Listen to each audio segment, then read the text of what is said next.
मवियाच्या विधानसभा प्रचाराचा नारळ आज फुटणार आहे। मुंबईमधील षण्मुखानंद सभागृहामध्ये मवियाचा संयुक्त मेळावा होतोय। उद्धव ठाकरे, शरद पवार आणि नाना पटोले यांच्यासह महत्त्वाचे नेते या ठिकाणी उपस्थित असतील। तर मेळाव्यामध्ये तिन्ही पक्षाचे पदाधिकारी हे मोठ्या संख्येने उपस्थित होणार आहेत आणि त्याचबरोबर या ठिकाणी आता विधानसभेचा प्रचाराचा नारळ फुटणार असल्याची माहिती समोर येते।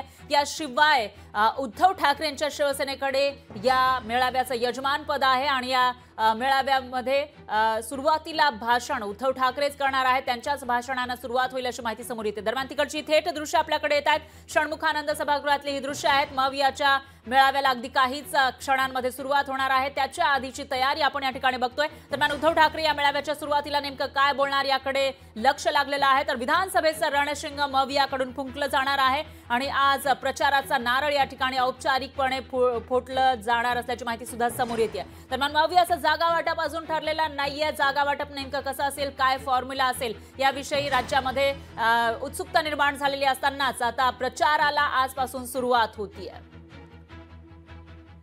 आज महाविकास आघाडीचा संयुक्त मेळावा मुंबईत होतोय।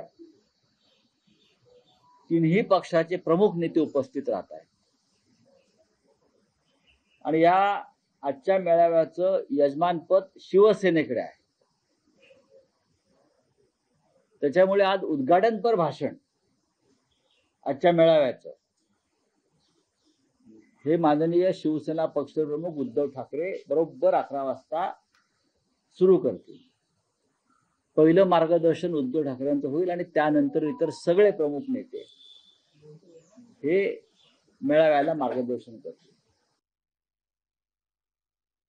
आणि याविषयी अधिक माहितीसाठी आपले प्रतिनिधी स्वप्नील जाधव हे थेट या सभागृहातून आपल्यासोबत जोडले गेले आहे। स्वप्नील, काय सांगाल? आपण जर बघितलं तर अगदी काही क्षणांमध्ये या मेळाव्याला सुरुवात होणार आहे, मात्र स्टेजवर शाहू फुले आंबेडकर यांच्या प्रतिमा आपल्याला दिसत आहेत। छत्रपती शिवाजी महाराज यांचा पुतळा आपल्याला या ठिकाणी दिसून येतोय। अशा पद्धतीचं एक वातावरण या ठिकाणी आपल्याला मवियाचं पाहायला मिळते। नेमके काय सध्याचे अपडेट आहेत आणि साधारणतः किती वाजता प्रत्यक्ष सुरुवात होईल?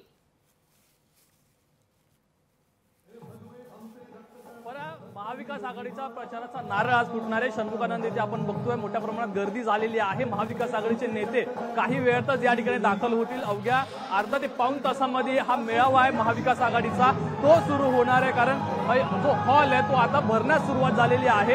एकूणच जो कार्यक्रमाचा वेळ आहे तो आता जवळ आलेला आहे। मोठ्या प्रमाणामध्ये उत्साह या ठिकाणी कार्यकर्त्यांमध्ये पाहायला मिळतोय। आपल्यासोबत शिवसेनेचे आणि राष्ट्रवादीचे काँग्रेसचे कार्यकर्ते आहेत, त्यांचे थेट संवाद साधू। नक्की प्रचाराचा नारळ फुटलेला आहे, प्रचारक कोण, मुख्यमंत्री चेहरा कोण, काय नक्की त्यांना वाटतंय जाणून घेऊया।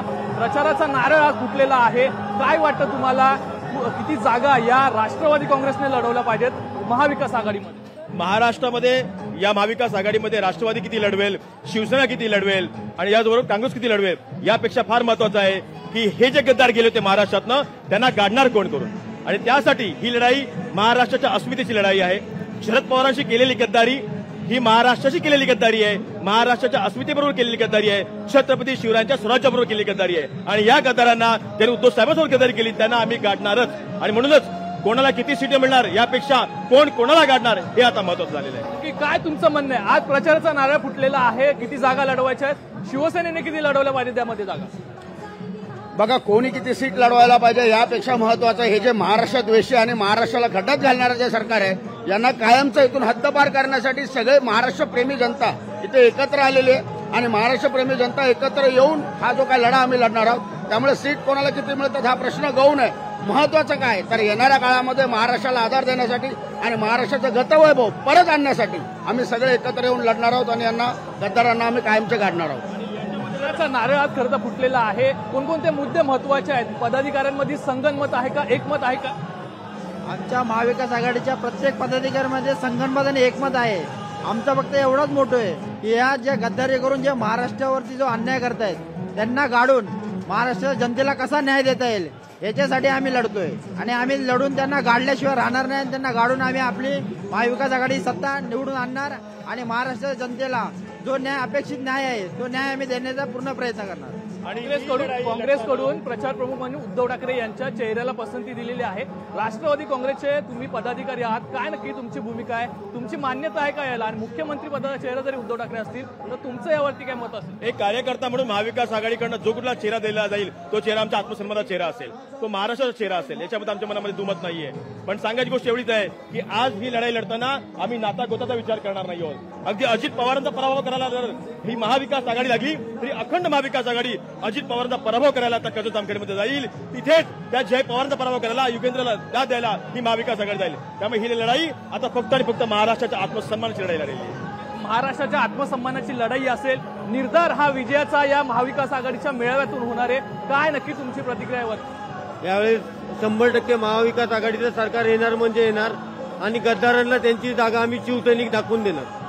स्वरा या ठिकाणी पाहतो आपण महाविकास आघाडी म्हणून एकत्र आहोत असं प्रकार जे मत आहे ते या कार्यकर्त्यांचं आहे. परा निश्चितच स्वप्नील, एकूणच असं म्हणता येईल की किती जागा कोणाला मिळतात, काय मिळतात याही पेक्षा मविया म्हणून आम्ही एकत्र लढतोय असं म्हणत एकी दाखवण्याचा प्रयत्न या ठिकाणी कार्यकर्त्यांकडून होताना दिसतोय. त्यामुळे आता नेते नेमकं काय बोलणार याकडेही लक्ष आहे. त्यामुळे या मेळाव्याचे प्रत्येक अपडेट आपण तुमच्याकडून घेत राहूया. दरम्यान धन्यवाद तुम्ही दिलेल्या या सविस्तर माहितीसाठी.